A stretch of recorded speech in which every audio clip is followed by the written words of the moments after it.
একজন কোরআনের হাফিজ বানান বন্ধুগণ। কোরআনের বহুত বরকত। মদিনার বাসিন্দা ছিল হযরত আব্দুল উজ্জা সাহাবী, একজন ইসলাম ধর্ম কবুল করার আগে মদিনার বাসিন্দা।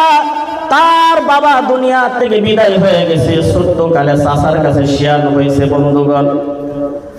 এমন সময় নবী মক্কা থেকে হিজরত করে মদিনার জন্য যখন রওনা হয়ে গেছে, আব্দুল উজ্জা শুনেছে বিশ্বনবী মুহাম্মদুর রাসূলুল্লাহ সাল্লাল্লাহু আলাইহি ওয়াসাল্লাম মদিনার জমিনের মাধ্যমে আসতেছে। তিনি বললেন, চাচা, এই যে নবী মুহাম্মদুর রাসূলুল্লাহ মুহাম্মদ সাল্লাল্লাহু আলাইহি ওয়াসাল্লাম, যার উপরে কোরআন নাজিল হইছে, যে সত্য নবী, তোমার কি বিশ্বাস হয় মুহাম্মদ সাল্লাল্লাহু আলাইহি ওয়াসাল্লাম সত্য নবী? আব্দুল উজ্জার চাচা বলেন, আমার তো বিশ্বাস হয়, কিন্তু আমি ধর্ম গ্রহণ করতে পারি না, আর আমি কোনোদিন ইসলাম ধর্ম গ্রহণ করব না। আব্দুল উজ্জা বলতেছেন, চাচা শুনেন, আপনি যদি ইসলাম কবুল না করেন, আমার মনের মধ্যে অনেক আশা ছিল বিশ্বনবী মুহাম্মদুর রাসূলুল্লাহ সাল্লাল্লাহু আলাইহি ওয়াসাল্লাম হিজরত করে যেদিন মদিনার মাধ্যমে আসবে, আমি তার হাতের মাধ্যমে হাত ধরে কলিমা পড়ে মুসলমান হয়ে যাইব। চাচা, আপনি যদি ইসলাম গ্রহণ করবেন না না বলছেন, এখন শোনেন, আমি আর অপেক্ষা করব না, আমি ঘোষণা দিয়ে দিলাম, লা ইলাহা ইল্লাল্লাহু মুহাম্মাদুর রাসূলুল্লাহ। দেখেন কোরআনের কত বরকত বন্ধুগণ। আব্দুল উজ্জা যখন বলল, আমি ইসলাম ধর্ম গ্রহণ করেছি, যেহেতু আপনি নবীর হাতে হাত ধরে মুসলমান হবেন না, আমি এখনই মুসলমান হয়ে গেলাম।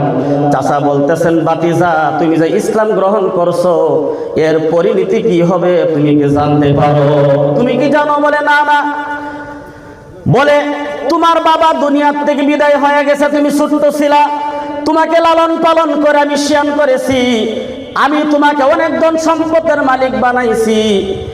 আমার ধন সম্পদের মালিকানা হওয়ার পরে আমি তোমাকে শিয়ান করলাম, সব কিছু দিলাম, আমার সম্মুখে ইসলাম ধর্ম গ্রহণ করছো, যা কিছু ধন সম্পদ আছে সব কিছু আমার সম্মুখে রাইখা দিতে হবে, আমার সব কিছু ফেরত দিতে হবে। বড় একটি উটের মালিকানা তোমাকে বানিয়ে দিয়েছিলাম, ওই উটের পালটা তোমার আমার ফেরত দিতে হবে। বলেন, জান ফেরত দিয়ে দিলাম। এই যে জমিগুলা তোমাকে দিয়েছিলাম, জমিগুলা ফেরত দাও। বলে, জান ইসলামের খাতিরে, দিনের খাতিরে, ইমানের খাতিরে আমি সবকিছু ফেরত দিয়ে দিলাম। এইভাবে সবকিছু ছিনিয়ে নেওয়ার পর বলতেছেন, বাতিজা, শুধু ধন সম্পদ দিলেই হবে না, তোমার গায়ে যে লুঙ্গিটা আছে, তোমার পরনে যে লুঙ্গিটা আছে, গায়ে যে কাপড়গুলো আছে, এইগুলাও তো আমার ধন সম্পদের টাকার কিনা, এইগুলাও ফেরত দিতে হবে। বলে, তোমার সব কিছু তো আমি দেওয়া, যখন তুমি আমারটাই মানছো না, আমারটাই যদি মানছো না, তাহলে আমার সব ফেরত দাও। আব্দুল উজ্জা বলতেছেন, চাচা, আপনার এক পয়সার সম্পদ আমার জীবনের মাধ্যমে আমি রাখতে চাই নাই। বলার সাথে সাথে গায়ের কাপড়গুলা খুইলা, পরনের লুঙ্গিগুলা খুইলা, বন্ধুগণ একমাত্র উলঙ্গ অবস্থায় সব কিছু দিয়া অন্ধকারের মাধ্যমে হাঁটতে হাঁটতে বাড়ির সম্মুখে চলে গেছেন। মা যে ঘরটার মাধ্যমে থাকে, ভাঙা ঘর বন্ধুগণ, ওই ঘরের সম্মুখে গিয়া ঘরের মাধ্যমে নখ দিলেন। মা দরজা খুলে দেখে আব্দুল উজ্জার শরীরের মাধ্যমে কাপড় নাই, উলঙ্গ হয়ে রয়েছে। ডাকতেছে, বাবা তোমার এই অবস্থা? বলে, ঈমান আনতে গিয়া, ইসলাম গ্রহণ করতে গিয়া সব কিছু ফেরত দেওয়া লাগছে। আমার যে দামি দামি সম্পদগুলা ছিল, এমনকি শেষ পর্যন্ত আমার গায়ের কাপড়গুলোও খুইলা নিয়ে গেছে, কিন্তু আমি ইসলামের খাতিরে সব কিছু দিয়ে দিছি, কিন্তু ইসলাম দিতে পারবো না। আমি ঈমান এনেছি বিশ্বনবী মুহাম্মদুর রাসূলুল্লাহ সাল্লাল্লাহু আলাইহি ওয়াসাল্লামের উপরে। মা বলতেছেন, সন্তান, এখন আমি কি করতে পারি বলো? বলে, তোমার কিছুই করা লাগবে না মা, তোমার গায়ের মাধ্যমে যে চাদরটা আছে, এই চাদরটা দুইটা টুকরা করে একটা টুকরা আমাকে দিয়ে দাও, আমি যাতে কোনো মতন আমার শরীরের সরঙ্গাটা আমি ডেকে যাতে আমি নবীর দরবারে আমি যাইতে পারি। মা সাথে সাথে তার শরীরের চাদরটাকে টাইনা দুইটা টুকরা কইরা বন্ধুগণ, মার গায়ের চাদরটাও এমন তেমন ভালো কোনো চাদর ছিল না, ছিঁড়া কাটা চাদর ছিল। ওই চাদরটা অর্ধেকটা আব্দুল উজ্জাকে টুকরা করে হাতের মাধ্যমে দিয়া বললেন, বাবারে আমার হাতে এখন আর কিছুই নাই তোমাকে দেওয়ার মতন, তুমি যার দরবারে যাইতেছো তুমি তার দরবারে চলে যাও। আব্দুল উজ্জা কানতে কানতে ওই টুকরা কাপড়টা লজ্জাস্থানটা কোনো মতন ঢাইকা সন্ধ্যাবেলায় রওনা করলেন বিশ্বনবী মুহাম্মদুর রাসূলুল্লাহ সাল্লাল্লাহু আলাইহি ওয়াসাল্লামের কাছে হাজির হবে। মসজিদে নববীর সম্মুখে গিয়া আব্দুল উজ্জা যে জায়গার মাধ্যমে সাহাবাই কেরাম আসহাবে সুফার মাধ্যমে কোরআন শিখতে বন্ধুগণ, ওই জায়গার মাধ্যমে টুকটুক করে হাঁটতে হাঁটতে বিশ্ব নবীর কাছে হাজির হয়ে গেছে। এমন সময় নবী হুজরাত থেকে যখন বাহির হয় বন্ধুগণ, মসজিদে নববীর মাধ্যমে যাবে, হুজরাত থেকে বাইর হওয়ার পর সর্বপ্রথম ওই লোকটার চেহারার উপরে নবীজির চোখগুলা পড়ে গেছে। ডাকতেছেন, তোমার এই অবস্থা কেন? বলতেছেন, নবী হে, ঈমান আনতে গিয়া ইসলাম গ্রহণ করতে গিয়া আজকে আমার এই অবস্থা হয়ে গেছে। বলে, তোমার নাম কি? বলে, আমার নাম আব্দুল উজ্জা। আল্লাহর নবী সাল্লাল্লাহু আলাইহি ওয়াসাল্লাম সাথে সাথে তার নামটা ইসলামিক নামের মাধ্যমে চেঞ্জ করে দিয়া বললেন, আজকে থেকে তোমার নাম আব্দুল উজ্জা না, আজকে থেকে নাম হলো তোমার আব্দুল্লাহ। বলেন সুবহানাল্লাহ। কিতাবের মাধ্যমে লেখা, আমি শেষ পর্যন্ত বলতেছি, এই আব্দুল্লাহ সাহাবে সুফা সাহাবাই কেরামের সাথে মিলায়া দিলেন। আর বিশ্বনবী সাল্লাল্লাহু আলাইহি ওয়াসাল্লাম বলেন, সাহাবাই কেরাম এই আব্দুল্লাহকে আপনাদের মতন ভালোবাসেন, অন্য সাহাবাদের মতন প্যার মহব্বত করেন, তাকে কষ্ট দিয়েন না। এমন সময় এই আব্দুল উজ্জা যে ছিলেন নতুবা ইসলাম গ্রহণ করেছে, ওই আব্দুল্লাহ আসহাবে সুফার মাধ্যমে জোরে জোরে আওয়াজ দিয়া কোরআন তিলাওয়াত করে আর চোখ দিয়া পানি বের করে কান্দে।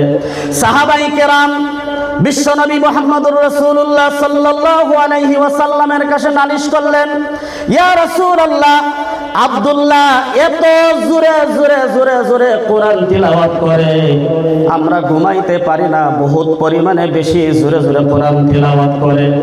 আল্লাহর নবী সাল্লাল্লাহু আলাইহি ওয়াসাল্লাম আব্দুল্লাহকে ধমক দিলেন না, কেন কোরআন বেশি বেশি করে তিলাওয়াত করো, এবং বললেন, সাহাবাই কেরাম আব্দুল্লাহকে জোরে জোরে কোরআন তিলাওয়াত করতে দেন। আব্দুল্লাহকে জোরে জোরে কোরআন তিলাওয়াত করতে দেন। তার কারণ হলো তার ইসলাম বড় দামের ইসলাম, তার ঈমান হলো বড় দামের ঈমান।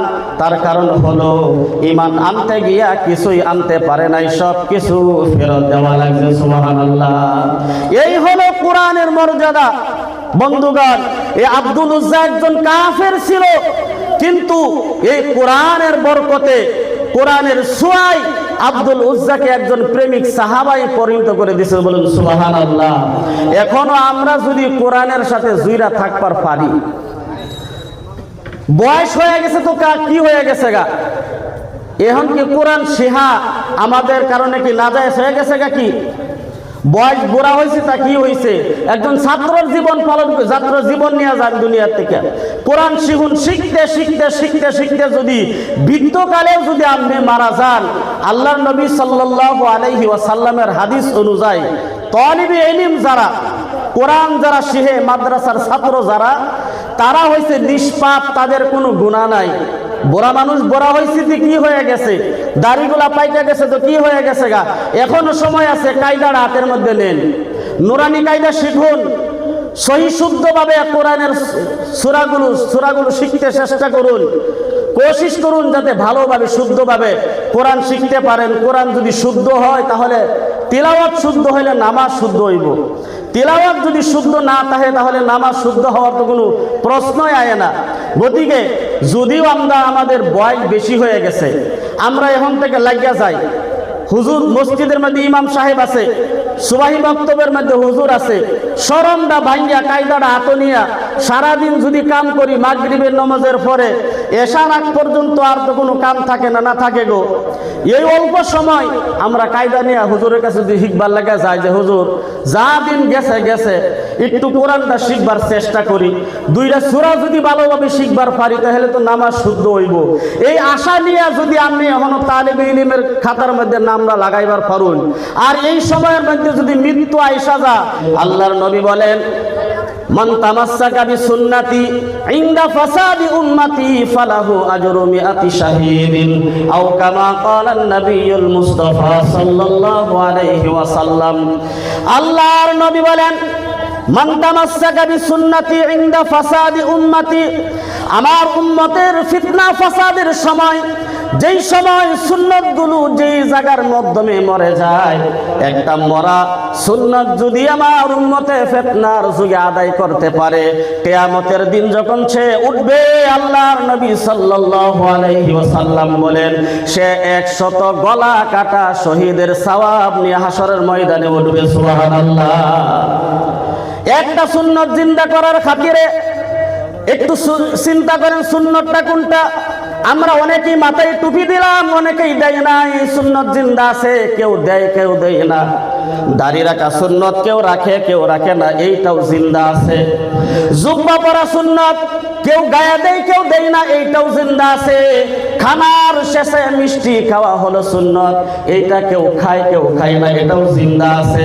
মাথার চুলগুলো 3 তরিকার মধ্যে 1 তরিকে কাটা সুন্নত, এটা কেউ কাটে কেউ কাটে না, বলতে গেলে এটাও জিন্দা আছে। কিন্তু বর্তমান সময়ের মাধ্যমে বুঝতে হলে কোন সুন্নতটা মরে গেছে।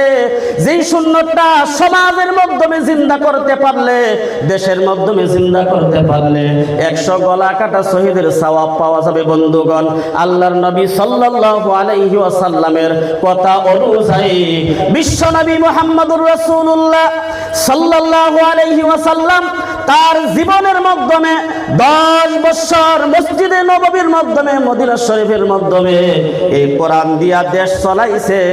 এই দেশ চলানি যে কোরআন দিয়া দেশ নবী চলাইছে, বর্তমান সময়ের মাধ্যমে কোরআন দিয়া দেশ চলাই নাই, তাহলে বোঝা গেল এই সুন্নতটা মরে গেছে। বলতে পারবেন হুজুর আমরা হিন্দুস্তানের মাধ্যমে থাকি, আমাদের এখানে তো কোরআনের আইন চলবে না। বন্ধুগণ, গণতান্ত্রিক দেশের মাধ্যমে আমার ব্যক্তিগত জীবন আছে, আমি কি হিসাবে জাহান্নামের আগুন থেকে বাঁচতে পারবো, আমার ধর্ম কি হিসাবে আগ বাড়বে, আমার দায়িত্ব পাওয়ার আছে আমি করতে পারবো।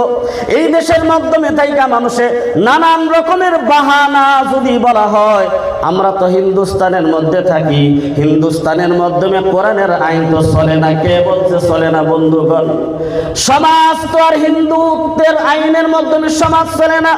এক একটা সমাজের মাধ্যমে, মুসলমানের মাধ্যমে কমিটি আছে। বন্ধুগণ, এক একটা সমাজ যদি কোরআনের আইন দিয়া যদি সমাজটা চলে, এই সমাজের মাধ্যমে কোনোদিন দুর্নীতিবাজি থাকবে না।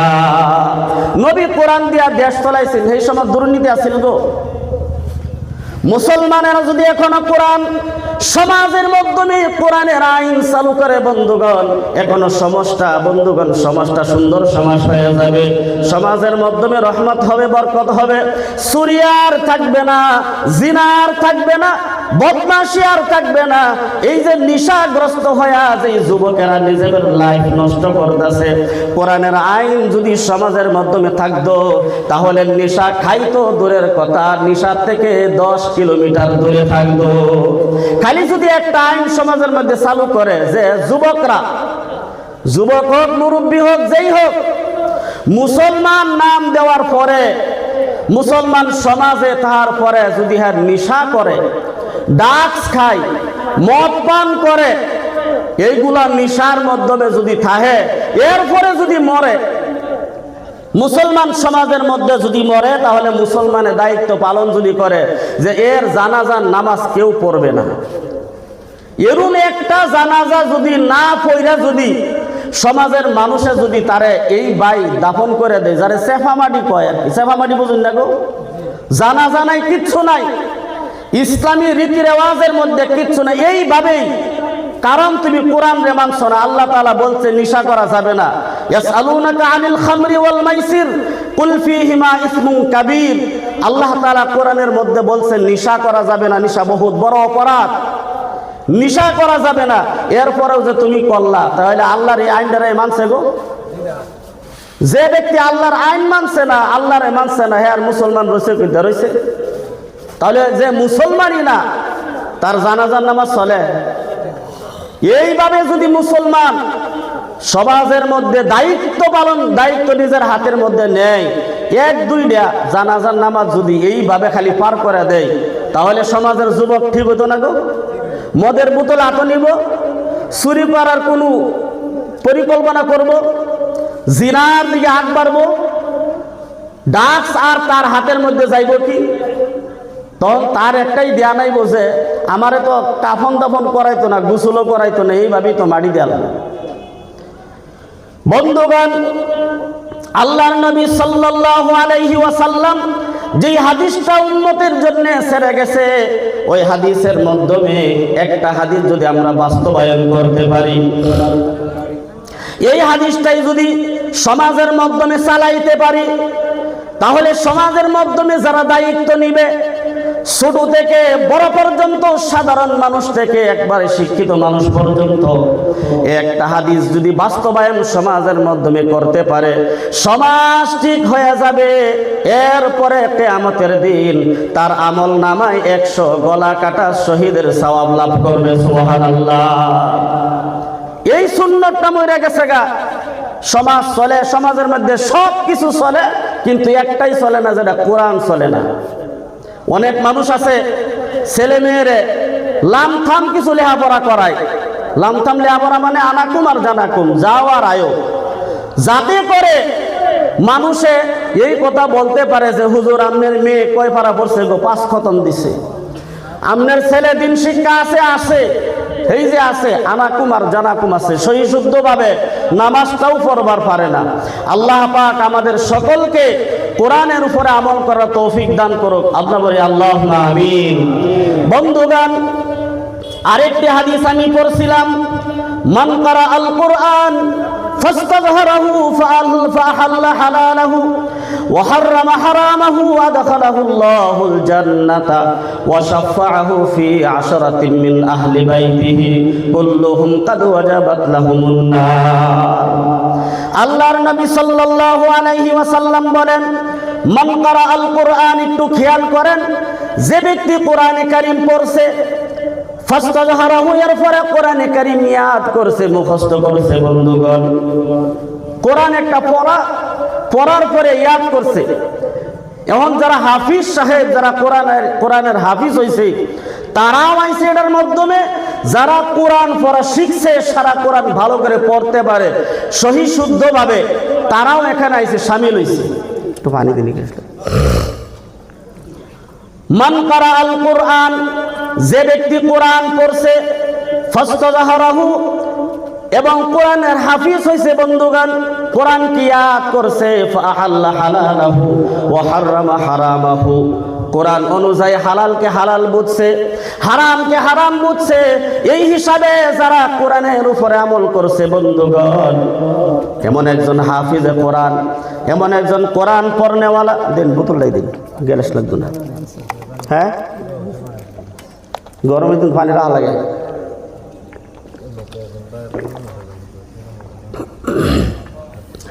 সুবহানাল্লাহ ওয়ালহামদুলিল্লাহ লা ইলাহা ইল্লাল্লাহ, সুবহানাল্লাহ ওয়ালহামদুলিল্লাহ ওয়া লা ইলাহা ইল্লাল্লাহ, সুবহানাল্লাহ ওয়া লা ইলাহা ইল্লাল্লাহ। মান ক্বারা আল কুরআন, কোরআন পড়নেওয়ালা এবং কোরআনকে ইয়াদ করনেওয়ালা, ফাআহাল্লা হালালাহু ওয়া হাররামা হারামাহু, কোরআন অনুযায়ী হে হালালকে চিনছে, হালাল অনুযায়ী হে চলছে, ওয়া হাররামা হারামাহু, এবং হারামকে ভালোভাবে চিনছে এবং হারাম থেকে দূরে সরে রয়েছে। আদখালাহুল্লাহুল জান্নাহ, আল্লাহর নবী সাল্লাল্লাহু আলাইহি ওয়াসাল্লাম বলেন, কিয়ামতের দিন প্রথম স্টেপে আল্লাহ তাআলা তাকে জান্নাত দান করবে। সুবহানাল্লাহ। এখন কোরআন পড়ার ক্ষমতা কি সবিরই আল্লাহ তাআলা দিছে না গো? সবেরই কোরআন পড়ার ক্ষমতা দিছে, কিন্তু আমরা পড়ি না বিদায়, শিখছি না বিদায়। শুধু তাই নয় বন্ধুগণ, একজন কোরআন পড়নেওয়ালা, কোরআনের হাফিজ সাহেব, হিফজ করনেওয়ালা, হালাল ভাবে যদি জিন্দেগি চলাইছে, হারাম ভাবে যদি হারাম থেকে বাইসা চলছে, প্রথম স্টেপে আল্লাহ তাআলা তাকে জান্নাত দান করবে। এরপরে আল্লাহর নবী সাল্লাল্লাহু আলাইহি ওয়াসাল্লাম বলেন, ওয়াশাফাআহু ফি আশরাতিন মিন আহলি বাইতিহি কুল্লুহুম কাদ ওয়াজাবাত লাহুন নার। একজন কোরআন পড়নেওয়ালা, কোরআনের হাফিজ সাহেব, হাসরের ময়দানে আল্লাহ তাআলা তাকে এমন একটা ক্ষমতা দান করবে বন্ধুগণ। কোন ক্ষমতা দান করবে? তার ফ্যামিলির মাধ্যমে, মিন আহলি বাইতিহি, তার ফ্যামিলি থেকে এমন 10 জন ব্যক্তি যার উপরে জাহান্নাম ওয়াজিব হয়ে গেছে, ফয়সালা হয়ে গেছে হাসরের ময়দানে, তোমরা জাহান্নামী, জাহান্নাম থেকে কেউ তোমাদেরকে বাঁচাইতে পারবে না। আল্লাহ ব্যতীত জাহান্নাম থেকে বাঁচাইবার উপায় যার কাউ নাই। জাহান্নাম ওয়াজিব হয়ে গেছে, অর্ডার হয়ে গেছে, কিতাবের মাধ্যমে লেখা, ফেরেশতারা তাকে টানা হেরসা করতেছে, আসো তোমার উপরে জাহান্নাম ওয়াজিব হয়ে গেছে, টানা হেরসা করতেছে। এমন সময় একজন হাফিজে কোরআন, একজন কোরআন পড়নেওয়ালাকে আল্লাহ তাআলা পারমিশন দিবে, তোমার ফ্যামিলি থেকে যাদের উপরে জাহান্নাম ওয়াজিব হয়ে গেছে বন্ধুগণ, আল্লাহ তাআলা বলবেন, হাফিজ সাহেব কোরআন পড়নেওয়ালা, তুমি সুপারিশ করো, এই 10 জন ব্যক্তিকে আমি আল্লাহ তাআলা তোমার সুপারিশে জান্নাত দিয়ে দিব। সুবহানাল্লাহ। বাঁচার কোনো উপায় নাই। জাহান্নামের ফেরেশতা তারে ছেঁচড়াইতেছে, আপনার মৃত্যু, শাহাদাতের মৃত্যু দান করবে। সুবহানাল্লাহ।